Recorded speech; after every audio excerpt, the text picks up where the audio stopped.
Hello, everyone, and welcome to a brand new episode of You Hate to See It. I'm Adam, I'm Jeff. I'm Nick. and today we are joined by stand-up comedian, writer, actor, director, producer, and also, according to IMDb, Self for 3 credits. Please welcome Keith Nelson. Keith, how are you today? Hey man, I can barely produce a cup of coffee in the morning. Yeah. So you do stand-up comedy, and we love stand-up comedy here. Yeah. So Absolutely. what kind of brand of stand-up comedy are you? Hopefully funny. Okay, Like, that's a good one. Hopefully when I stop, then they laugh. That's usually the brand. Okay. Kind of people describe me as I don't know. The thing I'm getting now is the kind of cool dad, older dad. So, because I talk a lot about it being at the beginning of old, and then I do a lot of stuff about my dad being old, stuff like that. And then I got the other stuff, kind of religion and crime in the middle of my act, and women and men and all that crap at the end. So, kind of me in the front, the stuff I like to talk about in the middle, and then the candy at the end. I guess that'd be the best way to describe it. Dad comedy is what I grew up with. I grew up watching Bill Engvall and Jeff Foxworthy. There you go. Yeah, that's the comedy I grew up with. And I middled for those guys in A rooms right before I got bumped up. And then I got bumped up and had Ron White as my middle, and Dan Whitney, who of course became Larry the Cable Guy. So those are hard weeks when you got to follow those guys doing 30. Yeah. Find out if you're really funny real quick. It's crazy hearing Larry the Cable Guy. I just saw that video. Yeah, I saw that video last week. It's unsettling. Right, where he's talking just like a normal person. Yeah. Yeah. Right? Yeah. It's unsettling. It's weird when you grew up watching him, and then you find out that that's not what he sounds like on a day-to-day. It's not even 24/7. Like, yeah, not well, obviously, but same thing with Bobcat Goldthwait. He locked himself into that, kind of thing, and then when he tried to go back to being himself, they wouldn't let him. Yeah, I saw Bobcat a couple years ago, and he right at the beginning of the show, he's like, all right, and for anyone who wants me to go, he's like, that's it. That's all I do. My voice can't handle it anymore. Now we're moving on. Yeah. He's like an opera singer that got too old and blew his voice out. Yeah. I don't do Pavarotti's not here anymore. With your stand-up, what are what have been some of your best shows that you've done? Best locations, best atmosphere? Oh, it's definitely, this is going to sound crazy because so many people rag on it, but then you get on it and you realize, oh, it's the people ragging on it, the people that can't get on there. It's definitely cruise ships. Really? The audiences are just fantastic. And they're there to have a good time, and they're great audiences. Which is weird because they don't pay anything to get in. Obviously, it's part of the cruise. So you'd think they'd be, I'm not saying they're not hard, but man, if they like you, they're into it. And I'd say 90% of the shows you do are packed. How long are you on the cruise ship for then? Because I know they go out for a while. Are you on multiple cruises back to back? Or are you on with like July? I'm doing 2 weeks in a row, same ship. But normally the ship leaves a port, they go out for a week, they come at the end of the week, then new people get on. Sometimes I do 2 weeks. I just did 2 weeks, then I was off for a week. This week I'm doing 1 week, then I'm going home for a week, and then I'm doing 2 weeks. Then I'm going home for 2 weeks. So is it just a free cruise to you? I said, is it just a free cruise to you after when you're not doing your sets? Do you get to kind of just do whatever anyone else would do? I mean, it's weird because I don't know. You're working.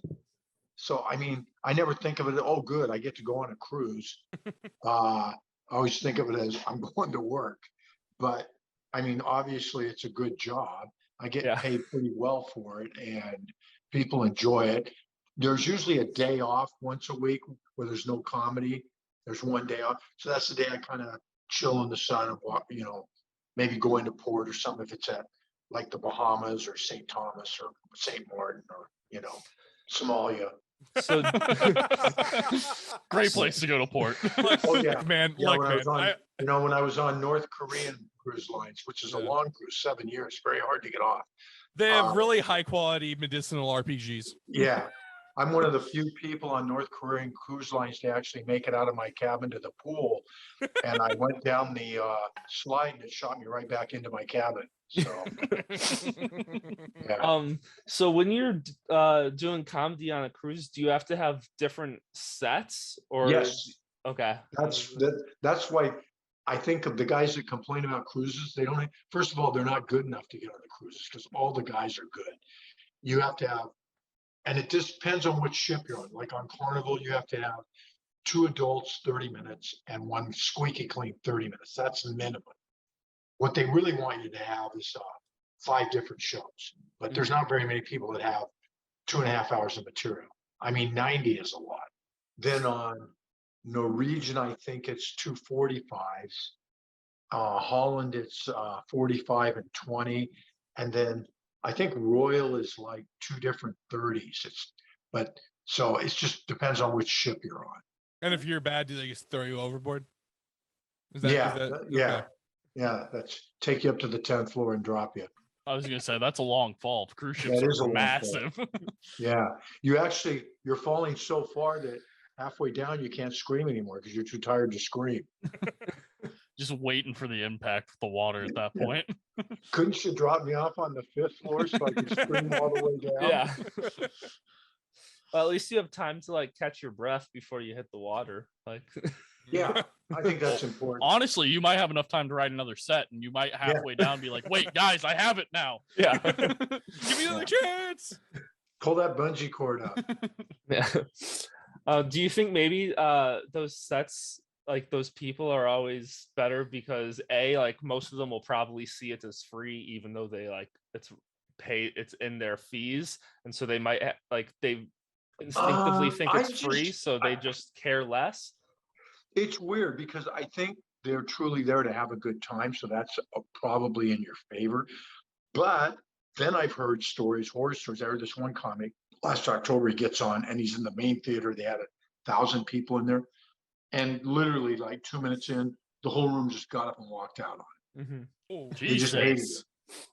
And I'm like, wow, that would be that's rough. And then you're stuck there for another. Yeah, I mean, it's one thing to get heckled by 1 or 2 people. It's another thing that everybody just says you suck and get up and leave. In 2 minutes, how do you fuck up so bad in 2 minutes? Yeah. I don't know, for man. everyone, for literally everyone. Yeah, it's like, what 1,000 joke did people you to say know. that offended that many people? Did you just come out and be straight racist to everyone? Here's the crazy thing. I worked with him in February for a week, and he was fine. He was good. So I'm like, I heard the story after I'd worked with him about 600 people walking out on him, and I was just like, wow. Glad that didn't happen to me. Yeah. I can see people being like feel a little bit better about like, even if it's not that funny, to be like, well, at least like this isn't ruining my time. Like I'm here relaxing, like this is just like my hour of my evening but I'm on a cruise ship. So it's not like if you're going to like a stand-up comedy show in real world outside, it's like kind of like it's a hassle to go to the I think comedy show. 95% of those people really like watching comedy. Mhm. They're there to party. They like comedy. There's 5% that come in sometimes. It might not even be 5%, but you get people that are drunk because they've been, it's not a good thing to drink all day in the sun. Yeah. With salt air. I mean, you want to talk about dehydration. Yeah. And then go to a comedy show drunk. Reminds me of a story. I went to the Bahamas, I don't know, like 5 or 6 years ago, and it was like an all-inclusive hotel, and you could like sign up to like have a gazebo on the beach, and like you had like a personal bartender, and we rented it from like 10 a.m. till like 8 p.m. or something. And I was sitting out there, and by like noon, I was like hammered because I was just dehydrated in the sun, Oh salt yeah. water like 50 feet from me. Like I was It's just like drinking oh in a man, hot tub. It's death. good time though. I mean, I'd do it again. I'd make that mistake again. Sure. Yeah. It's- I've never it's been on economical. a cruise. Yeah, sure. I've never been I on a mean, cruise, so that's like you know, on my I bucket mean, list. I mean, sex is fun. It's the gonorrhea. It's a downer. Yeah. So, Luckily, I haven't had that problem. well, Nick, tell them your story about gonorrhea. So the burning, you get used to it. sure. It eventually. And look it's at just- you. It's just You haven't numb. gone blind. You're coherent. Yes. But he yeah. does have Who- hairy palms. So Who, yeah. I mean who are we to judge? So The what's like important your thing- The important thing is you pulled out and didn't get her pregnant. Yes. So avoided you got the big G, but you avoided the lawyer's fees. So do you have like a I don't know how I want to put this. Like, do you have a city that you just like haven't had a good experience at? Or Oh, like yeah. just like had like you just don't like going there? Not only do I not like going there, I'll never go there again. There's a couple. There's the ones that pop up would be like Shreveport, Louisiana, Why? Of course it's Louisiana. Starkville, Mississippi, Elizabeth City, New Jersey. Well, that's just Uh, Jersey. Yeah, Starkville, I had a gun pointed at me. Shreveport Like during They- the show or like after? Like, during the show. oh Holy Jesus. shit. I did 2 Klan jokes, and a guy in the front row pulled a gun on me and said, "Fucker, move to another subject." And so I looked at the bouncers, they didn't do anything. And then I just made a joke. I just said, "Ladies and gentlemen, this concludes the racial portion of our show. Could I have a new pair of shorts?" And I got a big laugh. The guy pulls his shirt up, put his gun back in his shirt, and I finished the show. Wow. What Yeah, that's my gun story. Jesus. That's what the fuck. Yeah. Yeah. That's a new one. That's for sure. the fuck? Yeah. Nothing I think I've ever heard before or would even expect. Like, No, especially like how it ended. Like no one did anything. Like what? right. Yeah. 500 people in the room and nobody did anything. What? What Yeah, the was so fuck? I that? won't be, I won't be Curious. returning to Starkville. So what were your other crazy things that have happened? Shreveport, this is how long ago this was. This must have been 91.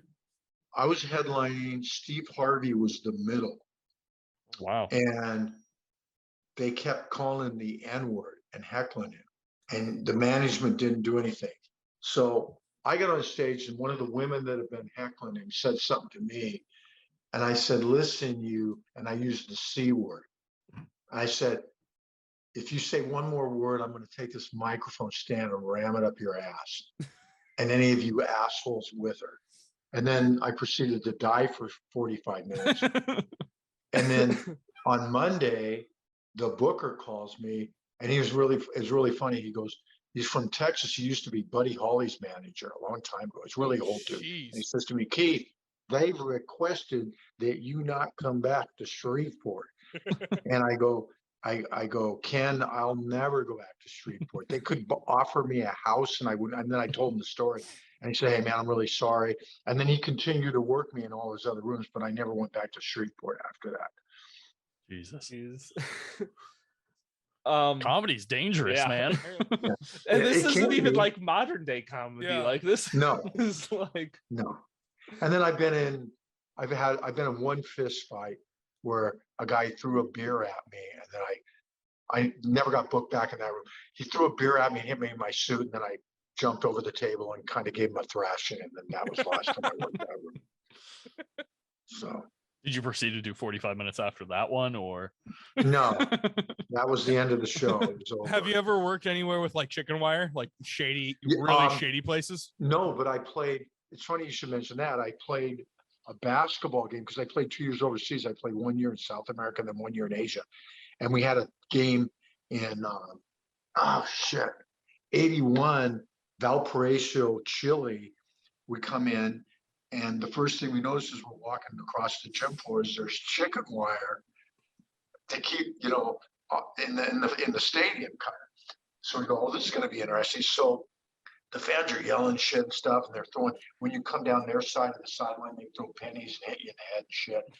So, but we're leading. There's 5 minutes to go. We're leading by 20, and then all of a sudden the refs just start making these horrendous calls against us, and we end up winning the game by 1 point. And then in broken English, we're walking off the court, and the fans are throwing shit and screaming shit, and the refs come by and go, "Hey, we make it interesting, huh?"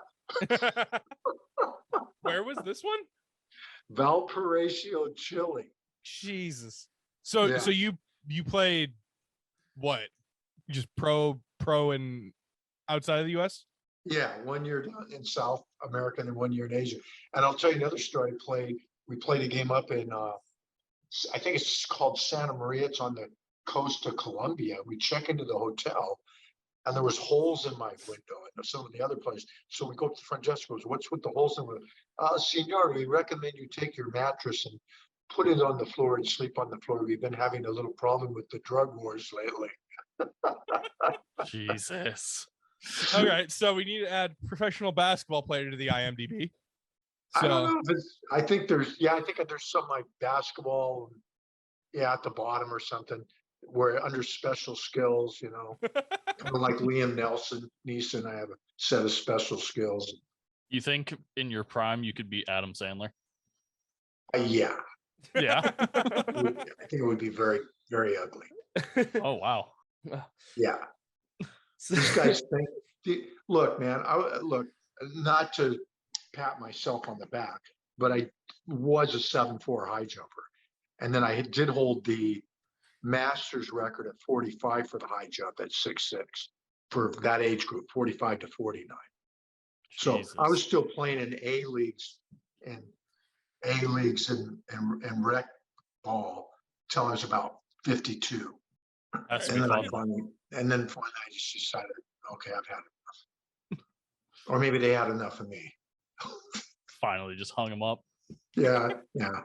I put 10 pounds on and I started doing Kung Fu, and I wasn't, it just hurt too much the next day, my lower back and the knees. And shit just starts breaking down, It's like my ex-wife. Do you have who are your top 3 favorite comics you've ever worked Ooh, with or done 3. shows with? God, 3, that's a tough one. Oh, that I've done shows with. Ooh. Ooh, man. That's really I'm just interested since you've worked No, with because there's so many guys. There's so many guys. I mean, Angle pops into my mind.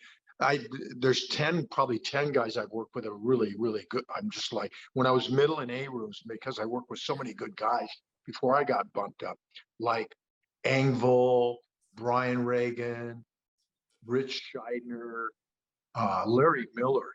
Man, that guy would do 60 minutes squeaky clean and just kill. It's when you watch those guys, it's like, and I was pretty good at that point. I would tear up a room in 30 minutes, and then you go, "Oh, let's see these guys follow that," and then they just go up and do it, and you just go, "Fuck, man, this guy's really good." Yeah, those guys come to mind.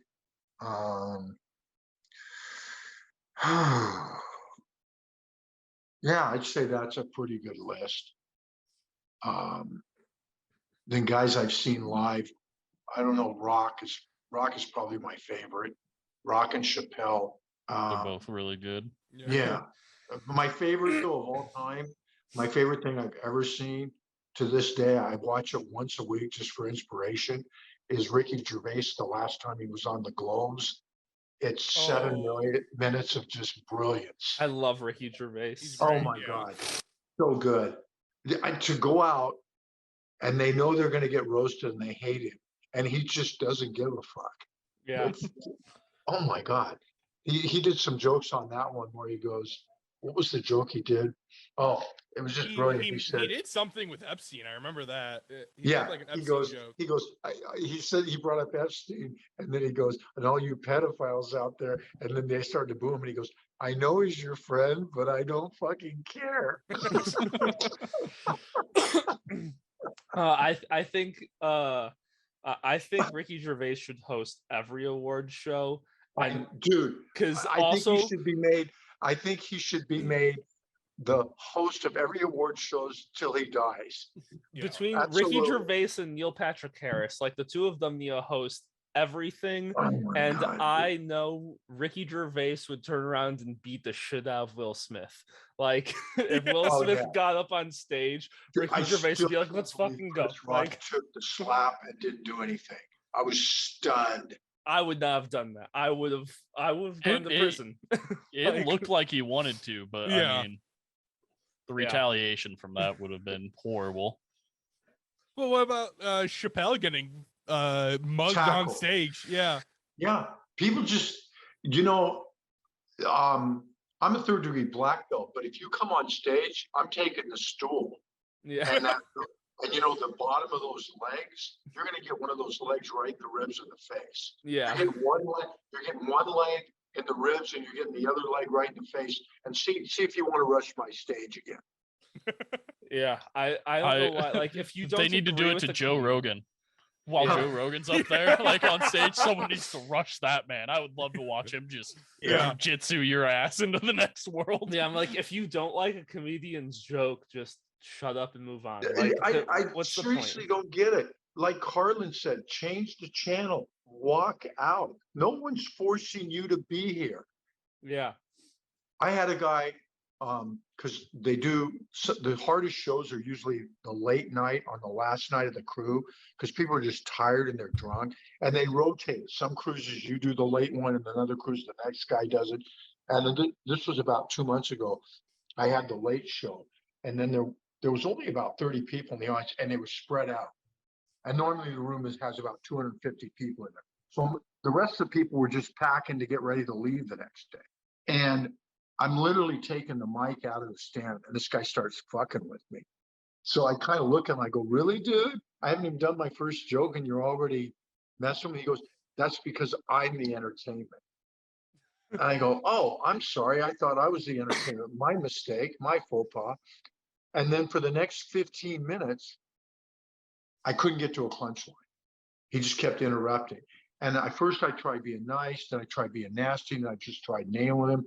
And the problem was the host they have on the ships, the comedy host, and they're usually from another country, and they're not really comedians. They just kind of bring you up and tell the audience the ground rules and then bring you up. They're just basically there to introduce you. Well, this guy, this was his first show. He was a new guy. The host that had done it the whole week had already left the room. So I didn't really want to throw him under the bus, because the normal thing is you just say, get security in there and get this idiot out of here. Mhm. But I didn't want to get him in trouble and cause a brouhaha my last night. So, but finally, dude, at 15 minutes, I go, "Hey, dude, I'm done with you. Shut the fuck up. No one wants to listen to you. You're a fucking idiot. You're not letting me do my act. You're just an asshole. Shut the fuck up." And then as soon as I got off stage, I just walked over to the sound booth in the back and stayed there until everybody was out. Because I go, the last thing I want to do is get in a fight with this idiot and get in trouble on my last night on the ship, Yeah. Yeah. Fuck But that. I was not, to say I was not a happy camper at that point would be an understatement. Outside of that guy, what's been your, well, I guess what's been your favorite heckling moment of someone heckling you that turned out Oh, well? shoot. Oh, those happen all the time. Like, just in the last one I remember is I was doing the PG show, and on the cruises the kids can come. See, kids, I've had people sitting in this front row with babies, Mhm. So this kid said something to me. He was 11, and I kind of nailed him. And then I go, "What grade are you in?" I go, he says 5th grade or something. I said, "How's your cursive writing?" And he goes, "What?" He didn't know what cursive was. And I go, he goes, "What's cursive?" And I go, "Well, for you, that's what I do in the adult show. So get a fake ID and come see me 30 minutes from now." And the audience went nuts because they knew, he didn't know what cursive was. So then the idea of cursing.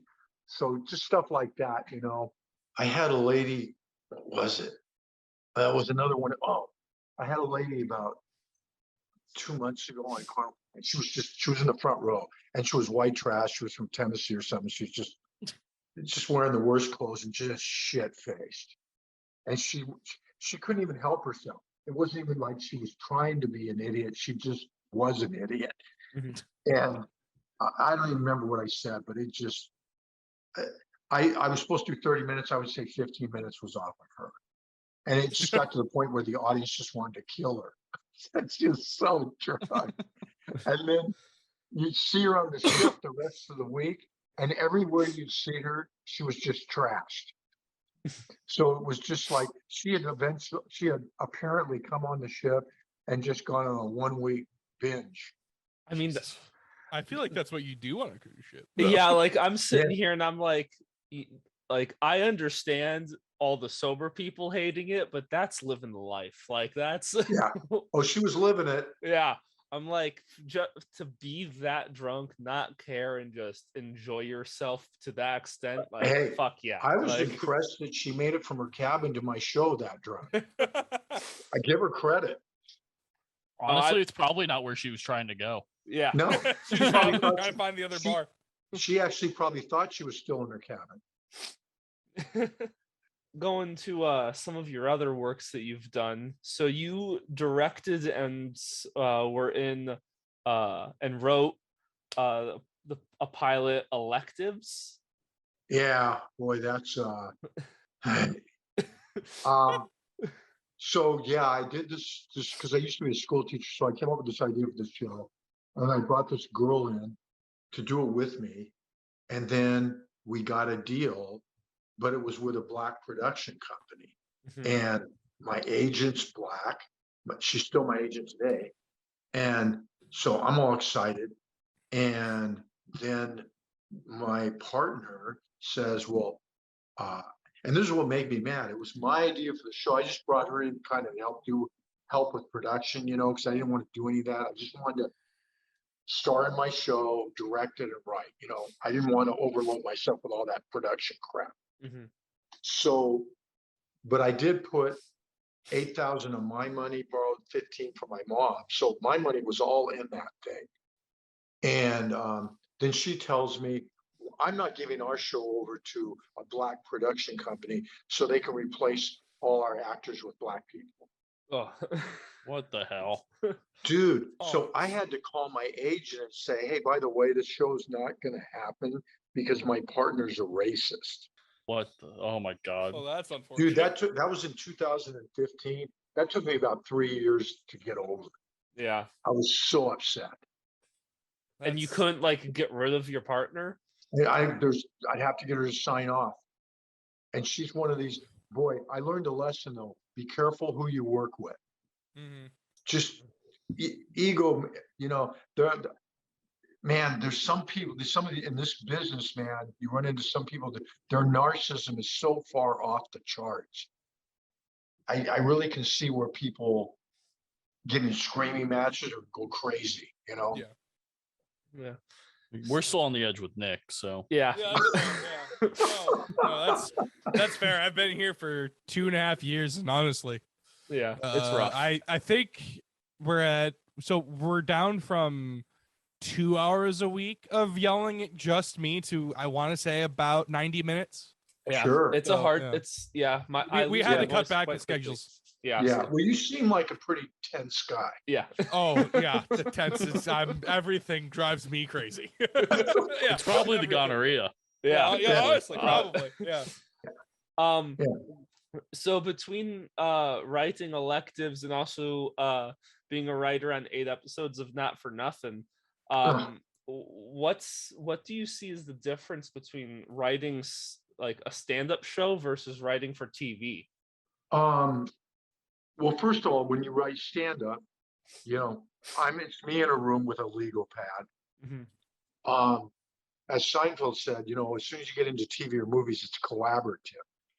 So you got to work with other people. And sometimes, as I just said, and I regress, you get crazy people. So that becomes difficult.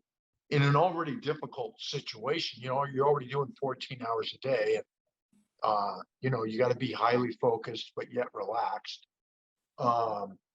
So yeah. But the good thing is, you know, if you've done comedy and written for yourself, and if you're a little bit self-aware, then you should be okay working with other.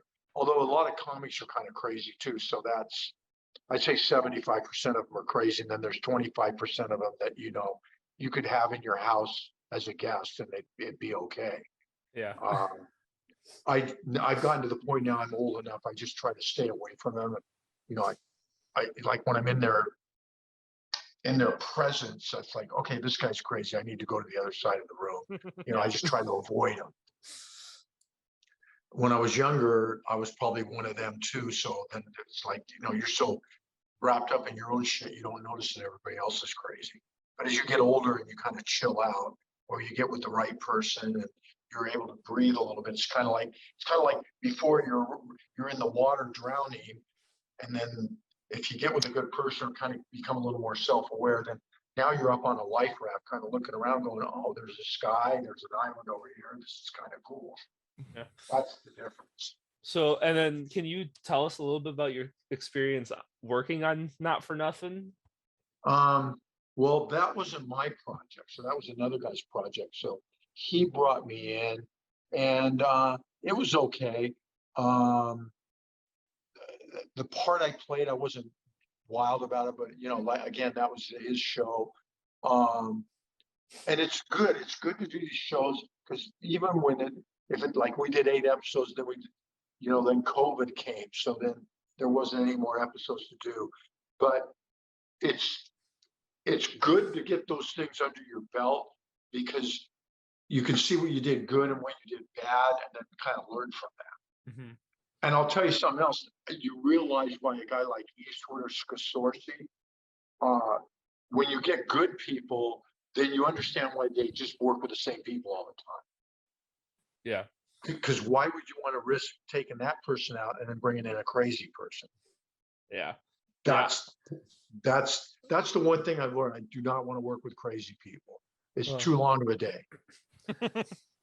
I would rather be unemployed sitting at home with my cats than working with crazy people. Do you know what The Big Leap is, or no? Who? The Big Leap. Do you know what that show was?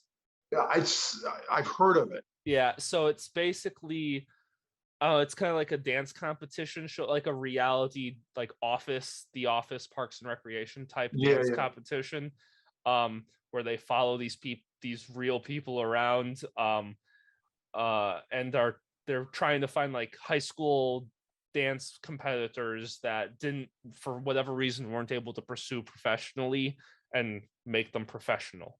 And that's and then just the funniness of like The Office, Parks and Rec interview style stuff. And they had a scene of like their really strict, mean dance teacher coaching them through stuff on stage, and then the main actor and the main character and his kind of sidekick are having like a moment talking to each other. And I'm sitting in this auditorium and I watch them do all this stuff, and then they send out to all of the dancers and stuff so that way they can just do close-ups of these two actors talking. And I'm sitting there like in tears because like in all of my work I haven't really been able to just sit there and watch for like and do nothing really, like, and put all my focus on that. And for this, I was able to sit there for an hour and a half and just watch these two guys act together, and I had no work to do.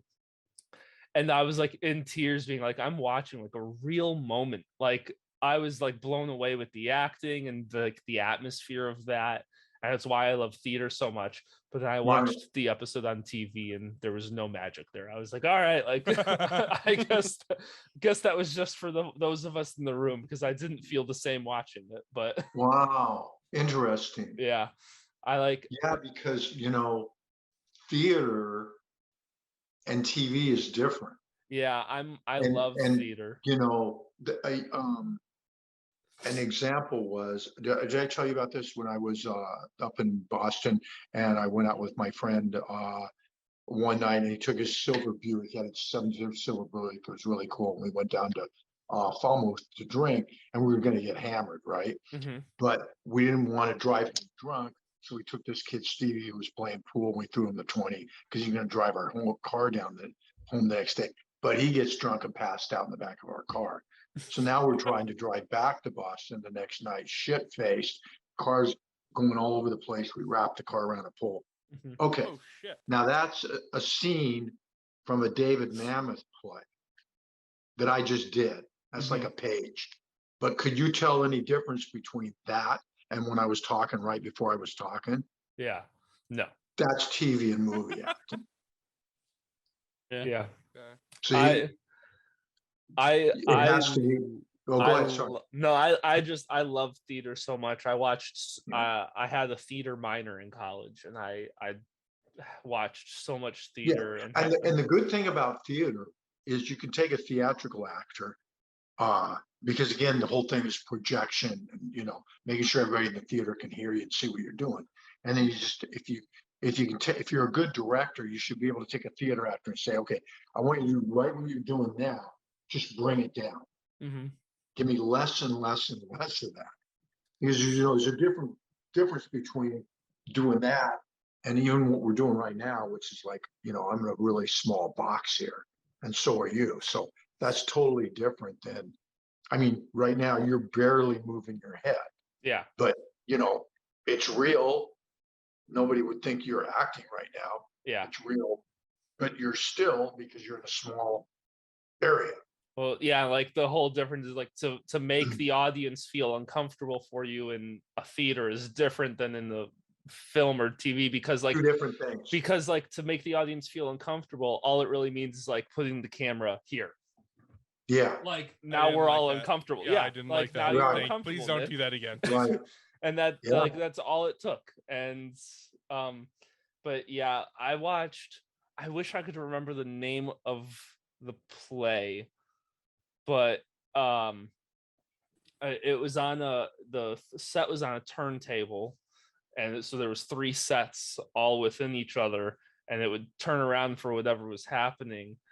And it was it was a Black family living, I think, in Chicago. I don't remember the time period that was supposed to be in, but Was it Fences?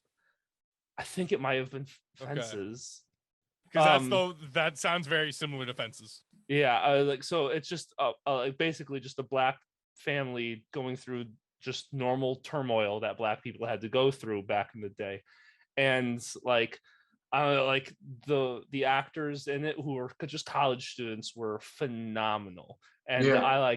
I'm sitting there and I'm like, it was one of the very first plays that I watched that I forgot I was watching a play. Like Right. I was there, like with Yeah. them, feeling their thing, like I was like hovering over them kind of experience, like just watching Right. it That's when you know play it's out. good.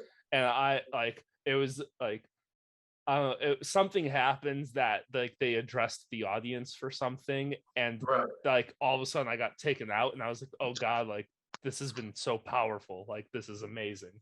The And- last one I saw was a one-man show of the Screw Tape Letters, C.S. Lewis's Screw Tape Letters. Oh, yeah. Yeah, and that was amazing for a traveling show at a community college. Yeah. Have you ever seen like a one-man show in theater, Keith? Yeah. How would you describe like doing like a one-man theater production versus doing stand-up? Well, like a one-man show is usually the thread is there's a story that Mhm. runs through it, you know, like the one I saw was Lenny Bruce. Whereas when I'm doing stand-up, I kind of go from, you know, there's a chunk of material about my dad, then there's a chunk of material about my brother, then there's a chunk of material about driving, then crime, then religion, and then dating and women and marriage, and then the end. So there's chunks.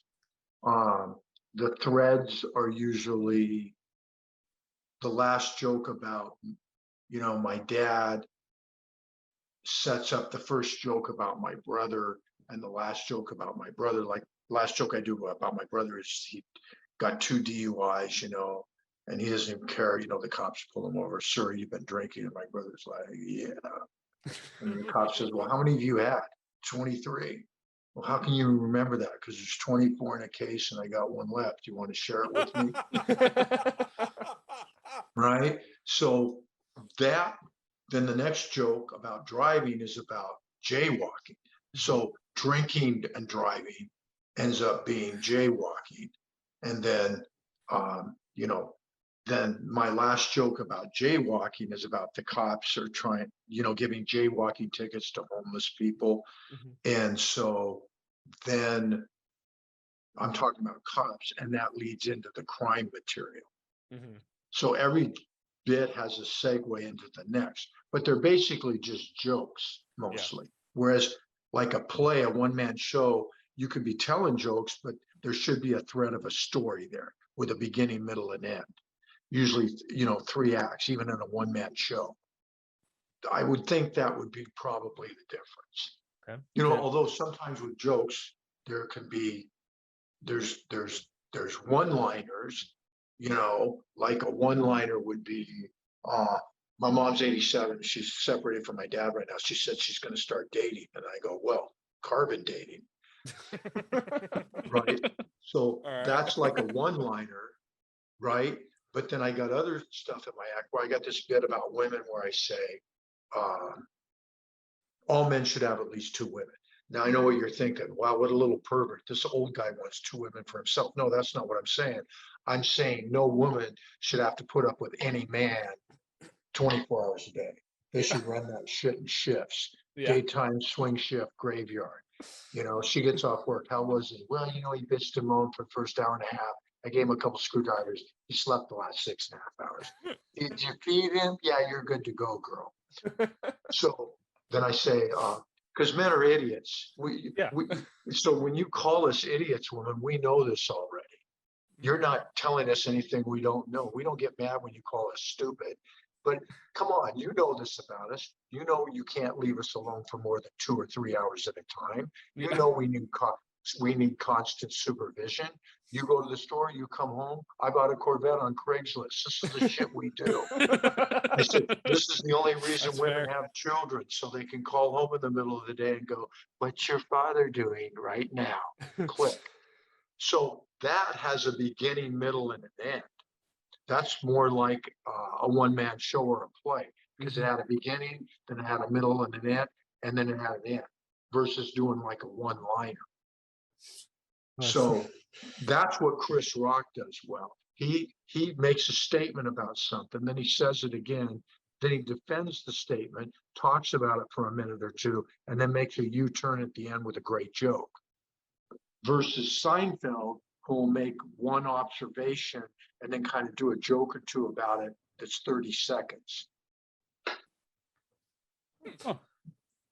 I've never broken down how stand-up comedy and the different styles and stuff.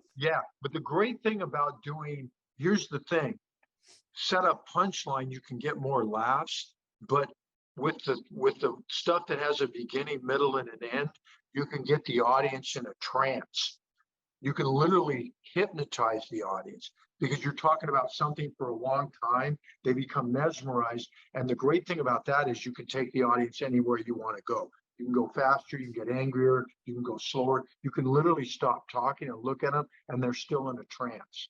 Yeah, I actually went and saw my first stand-up comedy act back in a couple months ago. Yeah, I went and I saw Tom Segura, and I think he does that the elongated stories really well. Yeah, I wasn't expecting him to be up there for 90 minutes and keep me entertained the entire time. Right. Yeah. And that's why a lot of people don't realize that's why Obama won the election in 2008. It wasn't that he was a better candidate than Hillary, but his cadence when he talks gets people in a trance. Yeah. And he's mesmerizing when he talks. And that's what won him the presidency. I mean, think about it. He was the first freshman at Harvard to ever be elected, not only black person, but first person ever to be elected head of the Lawyers Club at Harvard. And he did it when he was a freshman. Yeah. So, yeah, never underestimate the power of knowing how to get an audience in a trance and, you know, have beginning, middles, and end and talking for a long time. Well, as you can tell, we I can't never do would that. have connected those. Yeah. But my friend told me, he said something, changed my life in 2010. He said, politics, religion, and show business are all the same. It's about who can get the audience in a trance. And I was like, wow, that's really some deep shit. Yeah. Really, honestly, if I take anything from this, is that Obama's stand-up career is about to take off. Yeah. Yeah. He chose the wrong profession. Yeah. You and your presidency. Yeah. You could have been a stand-up comedian and made You should be more doing money. You should be doing fucking open mics, dude. Yeah. Honestly, I'd probably go see Obama do an open mic. Yeah, I'd pay to watch that. Yeah. And then so your most recent credit is it's just listed as Self on IMDb. It's called A Glitch in the Matrix. Can you tell us what you did? Like, what were you doing? Yeah, that's a on that? weird thing. I think they're still in, I don't even know what you call it. If they're in, if they're trying to sell it or they sold it, because last thing I heard is they had some money for it. It's some kind of thing they did during COVID where they talked to people that were like working actors and comedians, and they talked about what it was like trying to still work or not working while being on the, you know, shut down with COVID. Mhm. And their goal is to put that show out, and then they have this other thing where they want to do shows in 50 states to raise money to feed homeless people. That's their thing. So I don't know. I came in, I talked for 4 minutes about what COVID had done to my life, and basically it trapped me in the house with my 33 cats for 2 years. So we got 33 cats in our house. So anyway. You really have 33? Oh yeah, yeah. Oh, good God. How'd you do that? Here, hold on. Here, hold on. How do you? Watch Was it. this an accident? Did this Hold just on. happen? Hey, Bo. Say hi, Bo. There's Bo. Hold on here. Here's some more. Hi, baby. Say hi. They're all terrified. Yeah. They all Here's saw another Nick. one. Yeah. Fair, that's understandable. Jesus. This is the newest member. This one's only like 6 weeks. Aw. Oh, he's being bothered. Yeah. Oh my God. Did you accidentally end up with 33 cats? Did they just start wandering in? Here's what happened. My wife's a nurse. I'll make a long story long. What happened is in 2015 we sold our townhome, and we're getting ready to move in a house. So we had 3 cats, and it was fine. But my wife had been feeding 2 cats on our porch. So the day before we were going to move, she says, "Well, you better trap those 2 cats on the porch because I'm not moving without them." And I'm like, "What?" I go, "They're feral cats." She goes, "Well, you better go buy a trap and trap them." I go, "You know, we got to take them to the vet, make sure they're okay, because if they're sick and they come in, they're going to get the other cats sick." So I got to do all this knowing we're moving the next day. So I get the cats in the morning. I take them to the vet. The vet calls me. She says, "I fixed the first cat. The other cat's pregnant with 3 cats. What do you want to do?" I'm like, oh my God. So I go to my wife. I said, "You know," she goes, "You can't kill those 3 kittens. That's good luck." So now we go from having 3 cats one day to having 8 the next. So we move in, it's fine. We got 8 cats. It's a lot of cats, you know. And then there's a couple cats that start coming on the back porch, and my wife's feeding them. And then she says, "Oh, I really like this cat. Let's bring him in." So I don't know, we bring in 2 or 3 and we're up to 11. Well, then meanwhile, there's a lady across the street, and there's more cats in the neighborhood because we live on horse property and people just leave their animals. So we start trapping them and getting them fixed because we don't want more cats. Mhm. Well, By this time, my wife's brought a couple more in. We're up to maybe 16 cats in the house. And there's 3 or 4 in the front yard and 2 in the Hold back. on, Nick. He's gonna double that number here in a second. I know. Oh, So God. here's what happened. There was one kitten that got pregnant. And we got the 4 kittens in. And then we couldn't catch her. And she got pregnant one more time. And then so we went with her and the 4 and 4. We went from 16 to 25. Shit. And then there was one more outside we didn't get in time, and she had 4. So that got us from to 31. And then we just brought these 2 new. My friend calls me the other day. No, actually got us to 30. And then here's how bad my wife has hypnotized me.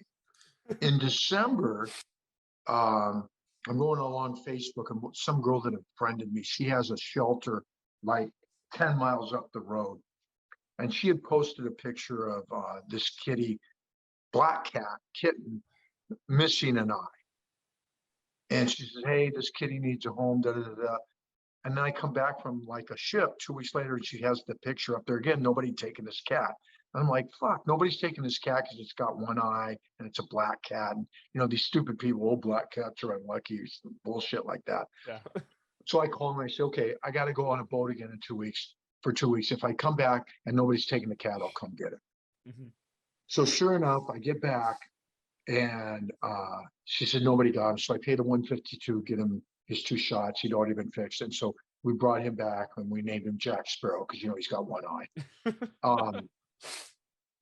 And then that was it. We were at 31 and I didn't want any more cats. Well, my realtor texted me about 6 weeks ago and she says, this mom cat got hit by a car on Monday and she had 4 kittens. And my daughter goes out to start the car the other day and 2 kittens are stuck inside of her engine. Oh, And she says, we called all the shelters, but they're all full because, you know, a lot of people gave their pets back during COVID because they couldn't afford to feed their animals anymore. mhm. That's the other problem. Yeah. So I tell my wife, of course, my wife, she's like, oh yeah, bring the kitties. So that's how we got to 33. If It's we ever have him insane. back on, I can't wait for that number to be doubled. Yeah. Yeah. I, I, Next time you're on, Heath's like, yeah, so now I'm at 104 cats. Dude, it's at so this point, crazy. just start a shelter and get the Yeah. tax write off. And you know, I always tell my friends, my day starts with 9 litter boxes. So, you know, once I'm done cleaning those, It can only get better. it can only get better. That's a metaphor. 9 litter boxes every day is a metaphor for life, I You have know- one dog, and that's too much. right? So the final question I have for you then Yeah. is out of all of your projects and all of the things that you've done in your life, what is a story you don't get to tell and wish you could, or what's there a project that you have that people don't ask you about? Like, what's something that you don't get asked about that you want to answer? Oh God, what a great question. We saved the best one for last because everything else is generic. wow. Yeah. Oh, here's kind of a crazy story. I don't get asked about it because people don't know about it.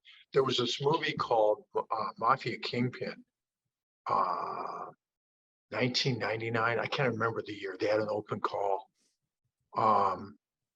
They had like 900 people call the open call. I get the 4th lead. It's a Coppola movie, Pacino starring. And then I'm so excited. And then 2 weeks before Principal Photography, Zoetrope Studios goes bankrupt and they close the movie down. Ooh, Yeah. That's depressing. That's rough. That is Yeah. depressing. Yeah. That's really depressing. God. Yeah. So anyway, so that taught me, that and Kung Fu taught me, you never know. Just always be nice and respectful and hope for the best. Yeah. All right. Well, Oh, can I yeah. before I go, just tell people they want to follow me? I'm on Yeah. Instagram at Keith Ross Nelson, and my website is keithrossnelson.org. Yep. So your listeners hope they follow me on Instagram, and I that's hope it. so too. This has been a lot of fun. It's been a pleasure Yeah. talking to you. Yeah. Yeah, You thanks guys for are coming cool. on. This I has been love great. it, man. The cats. That's a great Yeah. story, man. Wild. Yeah. Who would have thought that would be a conversation? Yeah. You Yeah, have to well, talk about it when you bring up that you have 33 of them and you're not Yeah. exaggerating. Yeah. I wish I was. Yeah. I wish. Follow I wish on I was Instagram. I There you wish I go. was a pathological liar, but I'm not. Yeah. All right. Thanks so much, Keith, for coming on the show, and everyone follow him on his social media. Thank you very much, Thank man. you. Have a good day, guys. Have a good one. Too. Thanks. Hey everyone, thanks so much for listening to this week's episode, and a special thank you to our special guest for coming on the show. If you liked the episode, come tell us your thoughts and join the conversation over on Twitter, Instagram, and Facebook. You can also share the episode and give us a review on Spotify and Apple Podcasts. Also, it would be great if you helped us out by becoming a patron. On Patreon, you get unedited video versions of most of our episodes, and you get some extra bonus content, such as the Taskmaster live streams that are no longer available for free out there in the universe. You have to get them on our Patreon. Also, we have our Goes to the Movies podcast, where Jeff watches movies for the very first time because Jeff doesn't enjoy friendship and refuses to watch movies all the time. So yeah, that'd be great. Also, you can find us on themisfitfaction.com. We are a part of that network now, and we are enjoying every second of it. All right, that's it for this week. Join us again next time, wherever you hate to see it.